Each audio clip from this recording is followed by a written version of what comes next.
with no clothing on, that would automatically trigger him for this registry. It could be a one-time event that occurred.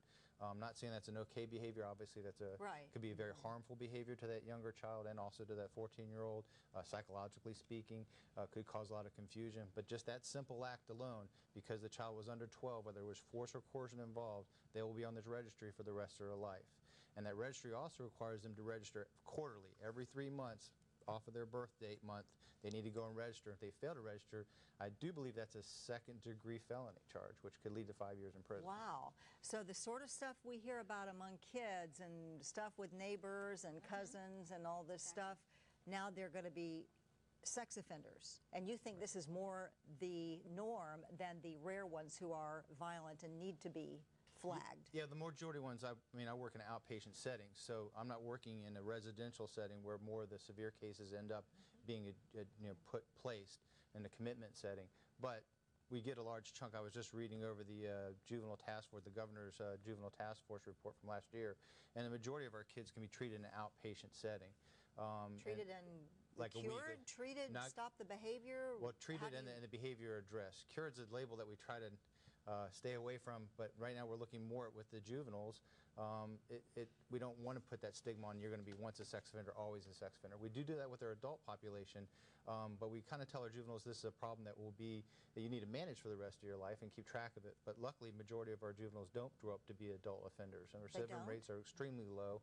The average, one recent study had 1% recidivism rate 1 year out after commitment treatment. Others showed 10%, a little bit higher in certain things when you do more longitudinal studies with more years behind it. So you think that if you get them young enough, you can treat the behavior, and most of them don't grow up to be adult sex offenders, although some do. Yeah, reports show that this population is highly amenable to treatment. Daryl in Hardy County, your turn. Hey, Kathy. I just want to tell you I enjoy your program. Thank you. What I've been listening to today, it is such a good thing that you can actually put these kids on this list.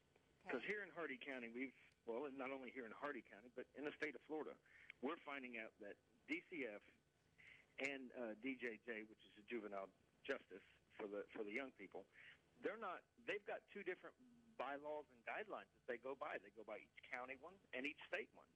And if a kid is doing this stuff in school, okay, they've got two ways that they could punish them for it. Now, we've got a situation here in Hardy County that one 14-year-old boy has not only molested his brother, but 3 other young boys in the same neighborhood. And going through courts, they've let this young man out without any help, without any psychological evaluations or anything at all. Okay, let him address that, Daryl. Yeah. Daryl's got a great point, though, because the way our system is set up right now, our reporting system, is very, very confusing. If you pick up the line today and call 1-800-96-ABUSE to the Florida Registry and try to report that a child of age 14 has allegedly done something sexual to a younger child, and you suspect that it's abusive, which is our obligation as mandated reporters, the Abuse Registry currently then just says, well, that's not a reportable offense with us. We're going to transfer you to local law enforcement, and they transfer you to local law enforcement. We're not exactly mandated to have to report to, but most clinicians do. A lot of times DCF will never go out and investigate these cases, but DCF is more of a civil, in the civil arena, where law enforcement is more in the criminal arena.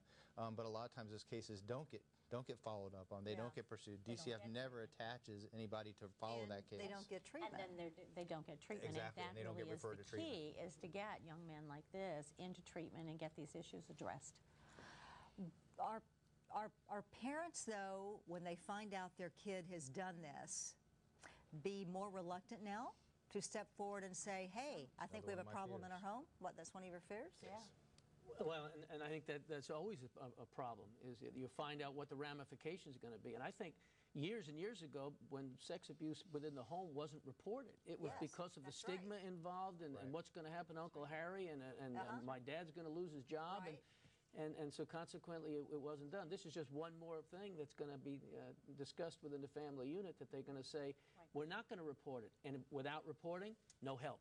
And the real crime to all of that is absolutely what you said. Then the child does not get help, and we already know the recidivism rate is so low if we can get them help.